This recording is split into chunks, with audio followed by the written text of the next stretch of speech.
लोकसभा में 1:45 पर बोलेंगे राहुल गांधी। आपको बता दें, इससे पहले खबर ये आ रही थी कि 3 बजे राहुल गांधी बोलेंगे इस बीच, और अब ये खबर आ रही कि लोकसभा में 1:45 पर बोलेंगे राहुल गांधी। अमित शाह परिसीमन बिल पर जवाब देंगे।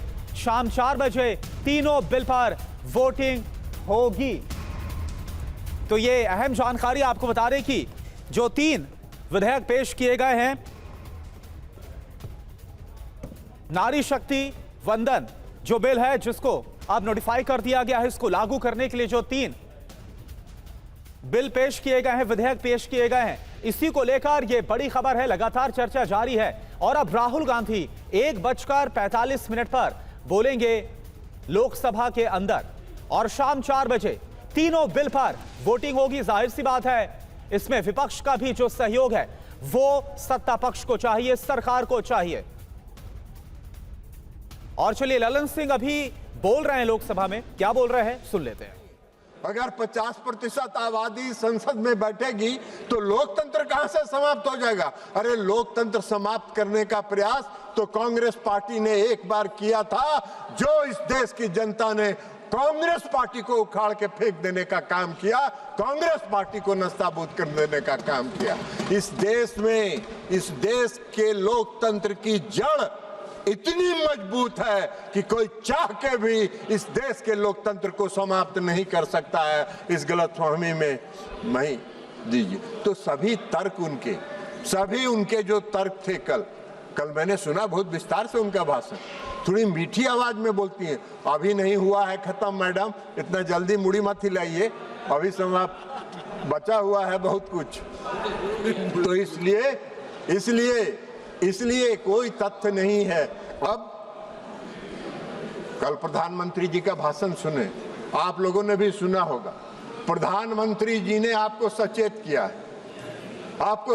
किया है कि अगर आपने इसका विरोध किया तो बरसों तक इसका खामियाजा आपको भुगतना पड़ेगा। प्रधानमंत्री जी ने आपको सचेत किया है, लेकिन फिर भी आप सचेत नहीं हो रहे हैं तो अलग बात है। मैं उनको एक उदाहरण देके बताना चाहता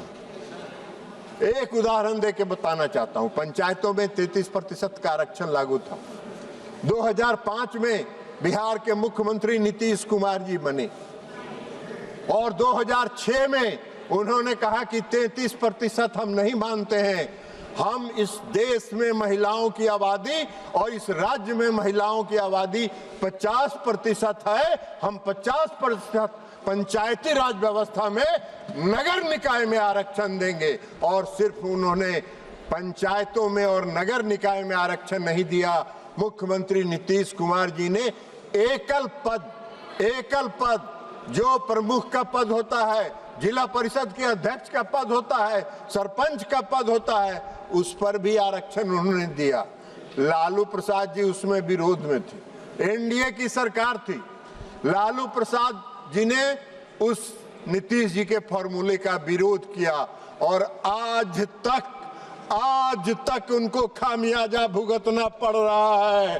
आज तक बिहार की जन एनडीए, मैंने देखा है बिहार के एनडीए के साथ वहां की महिलाएं 100% खड़ी होती हैं। आप इस बार के चुनाव का वोट निकाल के देख लीजिए। अखिलेश जी, हम आपको कहेंगे, मेरे मित्र हैं, उनसे सचेत रहिए, उनके चक्कर में मत पड़िए, उनके चक्कर में पड़ के वो गायब हो चुके हैं। इस बार के विधानसभा के चुनाव का आप रिजल्ट देखिए। 84 ऐसी सीट है जिसमें पुरुषों से 10% ज्यादा महिलाओं का वोट गिरा है और एनडीए के पक्ष में गिरा है। ऐसा क्यों अन्याय कर रही हैं आप मैडम? अन्याय मत करिए, आप ऐसा अन्याय मत करिए। मेघवाल जी कह रहे हैं कि कुछ उनकी पार्टी का टाइम दे दीजिए इधर। बोलिए मेघवाल जी।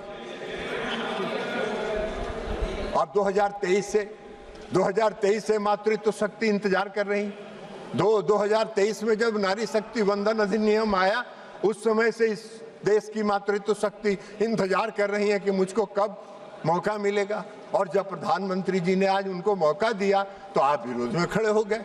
अरे ऐसा क्या है?